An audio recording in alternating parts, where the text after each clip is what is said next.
అప్పుడు రామారావు గారు ఉన్నప్పుడు రామోజీరావు గారు ఒక ఉద్యమం పెట్టాడు, చాలా నీతిమంతుడిలాగా.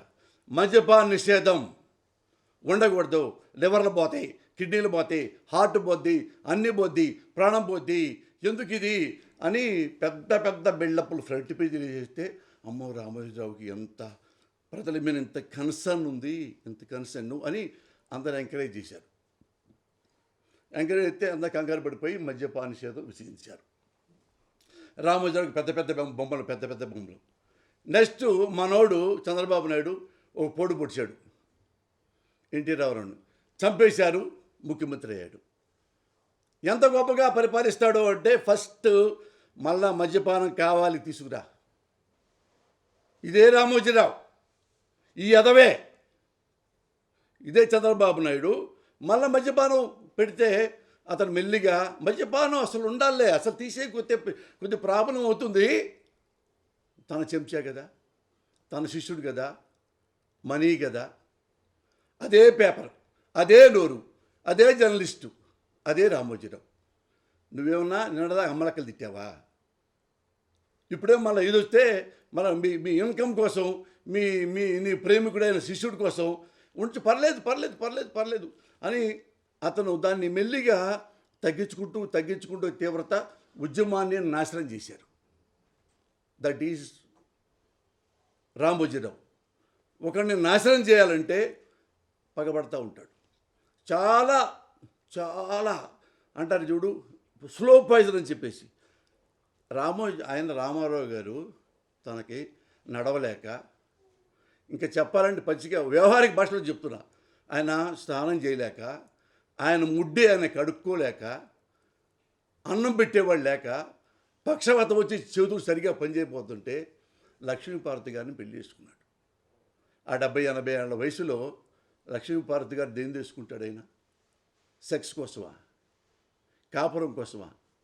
ఎవడైనా ఒక మనిషి అన్నవాడు 70+ 80 రెండు చేతులు పనిచేయట్లేదు, కాళ్ళు పనిచేయట్లేదు రామారావు గారికి. ఆమెని సహచర్యగా పెట్టుకొని ఆమెతో అన్ని సపరేలు చేస్తూ రామారావు గారి కుటుంబం మొత్తాన్ని పిలిచాడు. కొడుకుల్ని, కోడళ్ళని, అల్లుళ్ళని, కూతుళ్ళు పిలిచి, బాబు నాకున్న ఆస్తులు మొత్తం మీకు ఇచ్చేసా, నాకంటూ కాస్తి కూడా లేదు.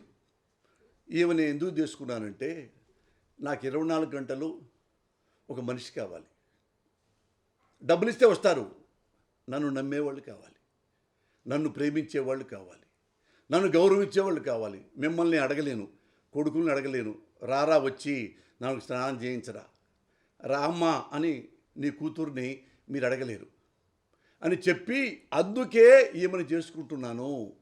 ఇది మించి ₹1 కూడా ఆమెకు నేను ఇవ్వలేను, ఇవ్వదు, ఉంటాను, నాకేమీ లేదు అని చెప్పినా వాళ్ళందరూ మొత్తం వద్దా, పెళ్లి చేసుకోవడానికి వీల్లేదు. మరి నేను ఎట్ట స్నానం చేయాలరా? ఎలా ముడ్డి కడుక్కోవాలరా? ఎలా నా కాళ్ళు నొక్కుతారా? ఎలా నాకు మందులు ఇస్తారా? కళ్ళు కూడా కనపట్టలేదు. అయినా పర్లేదు, ఆ ఉంటానికి వీల్లేదు. భయం, ఎందుకంటే మళ్ళీ పార్టీ వచ్చిందనుకో ఈమెకి ప్రయారిటీ వస్తేమో, చంద్రబాబుకి మన చిల్లుపడిపోయిద్దేమో. చంద్రబాబు ఆడిన డ్రామా ఈ మొత్తం.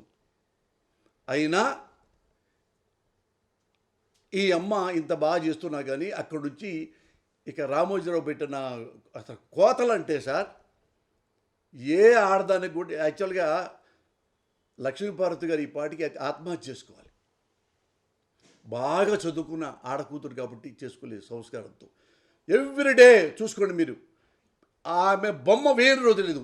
ఇంత కార్టూన్ వేయటం, ఈయన ఇక బండిలో ఉంటే రామారావు గారు మోసుకుపోవటం, రామారావు గారు ఆమెకు సపోర్ట్లు చేయటం, రామారావు నువ్వు ఇట్లా ఏంటి అంటే లక్ష్మీపార్వతి ఆదేశించటం. కొన్ని వేలన్న లక్ష్మీపార్వతి గారి మీద ఆమె జీవితాన్ని, ఎన్టీ రామారావు జీవితాన్ని నాశనం చేశాడు. ఎవడు?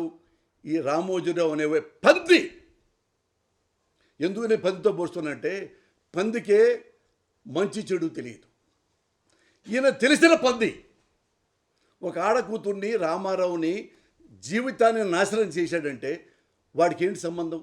ఒక జర్నలిస్ట్ అనేవాడు వాడి కర్తవ్యం ఏంటి? ఒక జర్నలిస్ట్ అనేవాడు, ఒక మీడియా అనేది ఏ ప్రభుత్వానికైనా శాశ్వత ప్రతిపక్షంగా ఉండాలి, ప్రజలకి మిత్రపక్షంగా ఉండాలి. రామోజీరావు ప్రజలకు మిక్షపత్రంగా ఉంటాడా? మిక్షపత్రంగా ఎవరు? ప్రతిపక్షానికి మిత్రపక్షంగా ఉంటాడు. ఈ చంద్రబాబుకి మిత్రుడిగా ఉంటాడు. ఇంత సన్నాసి పనులు చేసి రామారావు జీవితాన్ని నాశనం చేశారు. ఇది ప్రపంచానికి మళ్ళీ తెలుసు. ఎందుకు చెప్తానంటే, మళ్ళీ ఇప్పుడు ఎలాగైతే రామారావును చంపడానికి కారణమయ్యాడో, ఎలాగైతే వాళ్ళ జీవితం నాశనం చేశాడో, ఇప్పుడు సేమ్ ఆంధ్రప్రదేశ్లో ముఖ్యమంత్రి జగన్మోహన్ రెడ్డిని వాడు ఉండటానికి వీల్లేదు, వాడు ముఖ్యమంత్రిగా ఉండటానికి వీల్లేదు.